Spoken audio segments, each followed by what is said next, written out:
दूसरा जो प्रश्न है ए बी सी डी एक चतुर्भुज है। ये आकृति आपको दिखाई दे रही है, देखो ए बी सी डी चार भुजाओं से घिरी एक आकृति है, तो चतुर्भुज है जिसमें ए डी बराबर बी सी।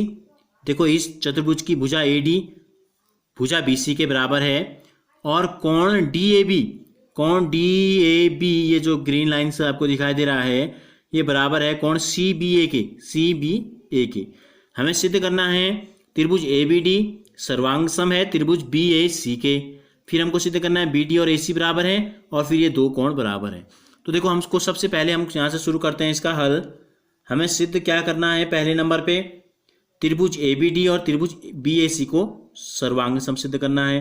तो हम इन दोनों त्रिभुजों को लेते हैं, त्रिभुज ए बी डी व त्रिभुज बी ए सी में, इन दोनों त्रिभुजों में क्या समानता है देखते हैं हम। ये दोनों त्रिभुजों को हमने अलग बना दिया। देखो चतुर्भुज के अंदर ये दोनों त्रिभुज बने थे, अब हमने क्या किया इस चतुर्भुज से देखो ए बी डी को यहाँ उतार दिया बिल्कुल अलग से और बी ए सी को भी हमने यहाँ ले लिया। ठीक है, अगर आप लेंगे तो इससे क्या होता है समझने में ज़्यादा आसानी हो जाती है। अब देखो क्या दिया है, इस त्रिभुज की भुजा ए डी और इस त्रिभुज की भुजा बी सी बराबर है। यहाँ लिख देते हैं ए डी बराबर बी सी। समीकरण नंबर 1 कैसे पता चला हमें, ये हमको दिया है। नंबर 2 देखो ये वाला कोण जो है ये ए पे जो कोण बना है और ये कोण जो बना है बी पर, देख लो डी ए बी। यहाँ देखो ध्यान से कोण डी ए बी चित्र में हमको दिया है प्रश्न में, कोण डी ए बी बराबर कोण सी बी ए। तो देखो ये क्या है सी बी ए। दूसरा लिख देते हैं कोण डी ए बी, यहाँ लिख देते हैं कोण डी ए बी बराबर कोण सी बी ए।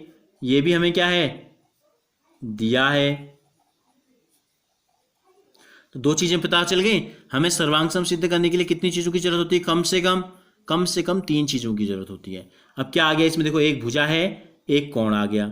अब इसके अलावा कोई समान, ये 2 चीजें तो हमको दी गई थी, इसके अलावा आप गौर से इस चित्र को देखिए कोई और समानता भी इस चित्र में है।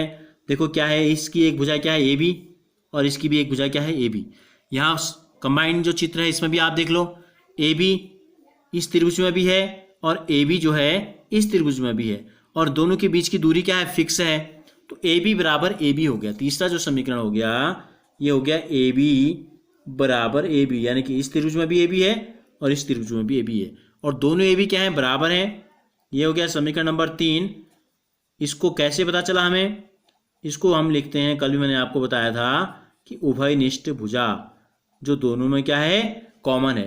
अब देखो 2 भुजाएं, अब ये वाली भुजा भी आ गई ए बी, यहाँ भी क्लिक कर दो, टिक लगा दी दो। अब देखो क्या है ये भुजा और इन दोनों के बीच का कोण बराबर है। तो कौन सा समरूपता कसौटी लगेगी, भुजा कोण भुजा। तो लिख देंगे इसलिए समीकरण 1, 2 व 3 से त्रिभुज पहला जो हमसे पूछा था ए बी डी सर्वांग सम है त्रिभुज बी ए सी के, इसको ले लेते हैं समीकरण नंबर 4। और कैसे हुआ इसको हम लिख देते हैं यहाँ भुजा कोण भुजा साइड एंगल साइड सर्वांग समता कसौटी से ये हो गया। तो ये पहला जो हमसे पूछा था सिद्ध करना था ये सिद्ध हो गया। अब देखो क्या होता है, किसी भी 2 त्रिभुजों में जब वो सर्वांग सम सिद्ध हो जाते हैं तो उसके लिए तो हमें केवल कितनी चीज़ों की जरूरत पड़ी, यहाँ हमको केवल 3 चीज़ों की जरूरत पड़ी। ठीक है, क्या थी वो 2 भुजाएं और एक कोण। तो जब सर्वांग सम सिद्ध हो जाता है तो इसका मतलब क्या है, दोनों त्रिभुज एक दूसरे के ऊपर फिट आ रहे हैं, तो इसका मतलब इसके सारे अंग आपस में बराबर हैं। तो हमको 2 अंग और पूछे हैं। नंबर 2 में हमसे पूछा है कि बी डी बराबर ए सी। तो देखो बी डी बराबर ए सी, इस त्रिभुज की जो भुजा बच गई को सबसे बड़ी देखो क्या है वो बी डी, देखो बी से डी तक, इसमें कोई निशान हमने नहीं लगाया है, ये इसके बराबर है ये इसके बराबर है, बच गई कौन ये, और यहाँ कौन सी बची ए सी। तो ये भुजा इसके ऊपर फिट आएगी, ये भुजा इसके ऊपर फिट आएगी। जब हम इसको एक दूसरे के ऊपर रखेंगे तो ये वाली भुजा आएगी इसके ऊपर फिट। तो इसको बोलते हैं समीकरण नंबर 5, हम इसको ले लेते हैं सर्वांग सम त्रिभुजों के संगत भाग बराबर होते हैं। सर्वांग त्रिभुजों के संगत भाग। इसको इंग्लिश में जब हम लिखते हैं शॉर्ट में तो हम बोलते हैं इसको CPCT। ठीक हो गया, सर्वांग त्रिभुजों के संगत भाग के हिसाब से ये भुजा, तीसरी भुजा भी बराबर हो जाएगी। अब नंबर 3 में हमसे पूछा है कोण ABD, कोण ABD बराबर कोण BAC। अब चित्र में देखते हैं ABD कौन सा है, कोण है ABD, ये वाला कोण है, तीसरी भुजा और दूसरे नंबर की जो भुजा थी। ठीक है, ये दोनों बराबर हो गए तो इसमें हम एक जैसे चिन्ह लगा सकते हैं।